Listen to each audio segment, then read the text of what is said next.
হরে কৃষ্ণ। আপনাদের সবাইকে আগত। এই যে দীপাবলি আসতে চলেছে, আপনাদের সবাইকে সুস্বাগতম, শুভেচ্ছা জানিয়ে আমরা জানবো যে দামোদর মাস, কার্তিক মাস, নিয়ম সেবার মাস, সমস্ত ভক্তের কাছে আনন্দের মাস। হ্যাঁ, এই মাসে আমরা ভগবানকে পেতে পারি, ভগবানের কাছাকাছি যেতে পারি, রাধারানী কীভাবে পেতে পারি, এবং আরেকজন কে আছে, তুলসী মহারানীর সেবা করতে পারি, যেটা আমরা সহজেই করতে পারি। সেই নিয়ে আমরা বিশেষ কথা আপনাদের সম্মুখে তুলে ধরছি। অবশ্যই শ্রবণ করবেন এবং আমার পাশে থেকে, আমার সাথে থেকে আমার চ্যানেলটাকে সাবস্ক্রাইব করে রাখবেন।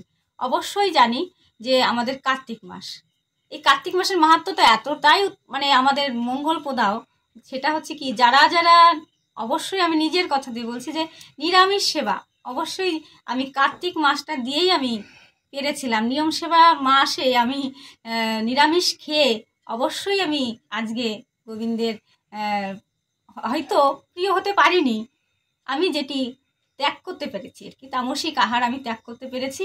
এবং এই নিজে আচরিয়ে, ভগবান শ্রীকৃষ্ণ বললেন আপনিও আচরিয়ে ধর্ম অপরকে না শেখানো যায়। তাহলে নিজে নিরামিষকে বড় কিছু হতে পারিনি, সেটা তো গরু বাছুর তারাও খায়, কিন্তু এই খাবার খেয়ে মানুষের মুখের বদন থেকে মিষ্টি কথা মধুর আরও বেশি লাগে। কেন? ভগবত কথা মনে রাখা যায়, সোজা পথে হাঁটা যায়, সাধুর কথা আনন্দ লাগে, মধুর লাগে। যে খাবারটা খেয়ে আমরা, সাত্বিক আহারটা খেয়ে অবশ্যই গোবিন্দকে প্রসাদটা দিয়ে সেবা করলে আরও বেশি ভালো হয়।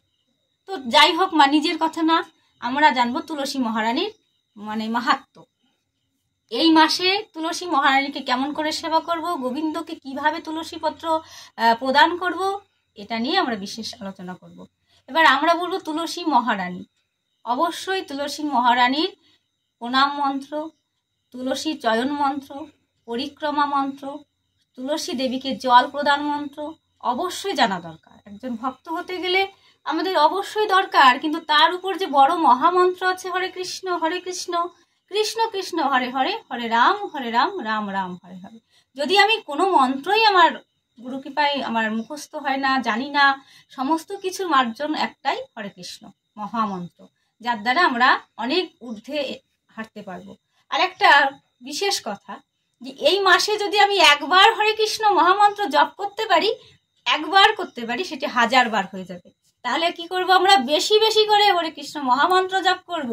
আর পরনিন্দা, পরচর্চা, মিথ্যা ভাষণ, পর বাড়িতে আহার করা, পরের বাড়িতে শয়ন করা, এগুলো যেন না করি। তাহলেই আমাদের বিশেষ কৃপা অবশ্যই লাভ হবে। আমরা এই মাসটায় বেশি করে তুলসী মহারানীর সেবা করব। তো তাহলে আমি প্রথমেই বলবো তুলসী মহারানীর চয়ন মন্ত্র। অবশ্যই আমরা যখন চয়ন করি তখন যদি আমরা বলি ওম তুলস্যমিত জন্মাসি সদাদাং কেশব প্রিয়া কেশবার্থে চয়মিতাং পরদা ভব শোভনে, এটা যদি আমরা বলি তাহলে আমাদের বিশেষ কৃপা হবে।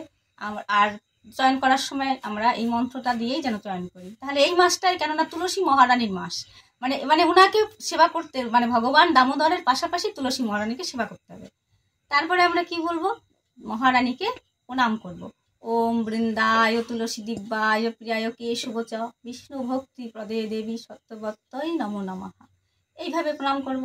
আবার কিভাবে জল প্রদান করব, ওম গোবিন্দ বল্লভাম দেবী ভক্ত চৈতন্য কারিণী স্না পায়মি জগদ্ধাত্রী কৃষ্ণ ভক্তি প্রদায়িনী, এই মন্ত্র আমরা 3 বার বলবো এবং জল প্রদান করব।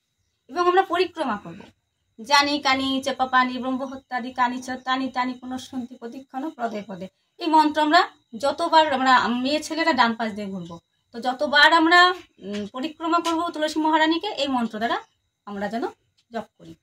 হ্যাঁ, আর যদি আমাদের এইগুলো না মনে থাকে, না পারি, আমাদের কাজের বিশেষ চাপ, অবশ্যই হরে কৃষ্ণ দিয়ে আমরা যেন পরিক্রমা করি। এবং তুলসী মহারানীকে আমরা সকাল সকাল ব্রহ্মমুহূর্তে স্নান করব এবং লাল শালু কাপড় দিয়ে, যেন মা তুলসী মহারানীর গায়ে একটু নিশির বিন্দু না পড়ে। এখন তো নিশির পড়বে, মা গায়ে নিশির পড়লে মার মহারানীর কষ্ট হবে, তো আপনারা একটু শালু কাপড় দিয়ে সুন্দর করে পেঁচিয়ে রাখবেন। আর কি করবেন, যত্ন করতে হবে বেশি করে। হ্যাঁ, আর এই মাসটায় তুলসী মহারানীকে আপনারা একটু বিশেষভাবে সেবা করবেন, জল প্রদান করবেন এবং শনিবার করে বাতাসা প্রদান করবেন। এবং কি করবেন, ভগবানকে এবার কি করবেন, তুলসী মহারানীর পত্র আপনারা যত পারবেন একটি নয়, দুটি নয়, আপনারা যদি চান ভগবানের চরণে আপনারা 100টা চরণে চড়াবেন, খুব ভালো হবে। মানে এটা যে কোটি কোটি অনন্ত কোটি হয়ে যাবে।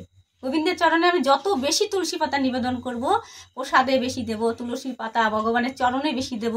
ভগবানের বাড়ি, আমাদের ভগবান আমাদের গৃহে দামোদর রূপে আছে, নৃসিংহ রূপে আছে, জগন্নাথ রূপে আছে, তাই না?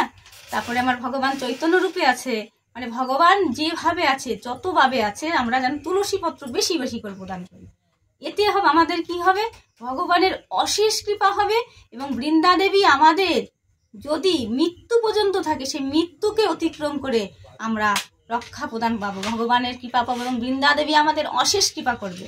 এবং বৃন্দা দেবীর কাছে বসে যদি আমরা একটু গীতা পাঠ করতে পারি, ভাগবত পাঠ করতে পারি, এতে যে ভগবান কত প্রীত হয়। ভগবানকে এই নিয়ে একটা বিশেষ কথা আছে যে ভগবত গীতা পাঠ, ভাগবত কথা আমরা কোথায় বসে শুনবো? তো নারদ মুনি বলছে, হে গোবিন্দ, আমি জানতে চাই, তোমার কথা তো অমর, তোমার কথা তো অমৃত, তোমার কথা তো চির শান্তি লাভ হয়। তাহলে তোমার যে কৃষ্ণ কথা ভক্ত যখন অধ্যয়ন করে, তখন কোথায় বসে এটা করবে? তুমি কোথায় বসে কৃষ্ণ কথা বললে খুশি হও? আমার ভগবান শ্রীকৃষ্ণর কাছে নারদ মুনি বলছে। তো ভগবান বলছে, আমি খুশি হই কোথায় জানো? কেউ যদি গোয়াল ঘরে বসে গাভী গোমাতার কাছে বসে কৃষ্ণ কথা বলে, আমি ভীষণ ভীত হই। মহর্ষি নারদ বলছে, তাই নাকি? তো এর থেকে আপনি কোথায় খুশি হন? ভগবান বলছে, জানো এর থেকে আমি কোথায় খুশি হই? কেউ যদি গঙ্গার তীরে, নদীর তীরে বসে গীতা পাঠ করে, ভাগবত কথা আস্বাদন করে, এতে আমি খুব খুশি হই। তো এর থেকে কোথায় বেশি খুশি হন? হ্যাঁ, ভগবানকে বলছে, এর থেকে বেশি খুশি হই যখন আমার বৃন্দা দেবী তুলসী মহারানীর কাছে বসে কৃষ্ণ কথা কেউ পাঠ করে, কেউ আস্বাদন করে, কেউ কীর্তন করে, কেউ আনন্দ কীর্তন করে, এতে আমি খুব খুশি হই। তাহলে বোঝা যায় মা, আপনারা অবশ্যই দেখেছেন যত গীতা পাঠক, ভাগবত পাঠক পাঠ করে তুলসী মহারানীকে সাক্ষী রেখে, তখন আমার ভগবান এতটাই প্রীত হয়। তাই তুলসী মহারানীকে বেশি করে পরিক্রম করবেন, জল প্রদান করবেন।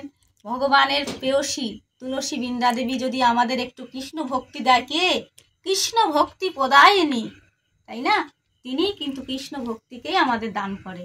তাই বেশি করে তুলসী মহারানীকে প্রণাম করবেন, বাড়ি থেকে কোথাও যাওয়ার সময় প্রণাম করবেন, আসার সময় প্রণাম করবেন।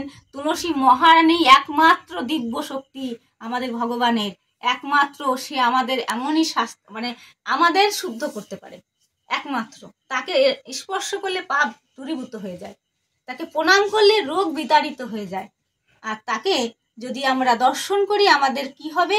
আমাদের জীবনে পবিত্রতা আসবে। এবং যমরাজ মৃত্যু আমাদের আজকে আছে, সেটাকেও কিন্তু তুলসী সেবা করার মাধ্যমে আমরা মৃত্যুকেও এড়াতে পারি, মৃত্যুকে জয়লাভ করতে পারি, শুধুমাত্র কৃষ্ণ ভক্তি প্রদায়িনী বৃন্দা দেবীর সেবা করলে। তো বেশি করে সেবা করবেন, বেশি বেশি করে তুলসী পত্র চয়ন করবেন, মন্ত্র জপ করবেন, গুরু কৃপায় গুরুকে প্রণাম করবেন, গুরুর মন্ত্র জপ করবেন, বেশি বেশি করে নাম জপ করবেন, এবং আমার পাশে থেকে আমার এই ভিডিও দর্শন করবেন এবং ভালো থাকবেন। রাধে রাধে।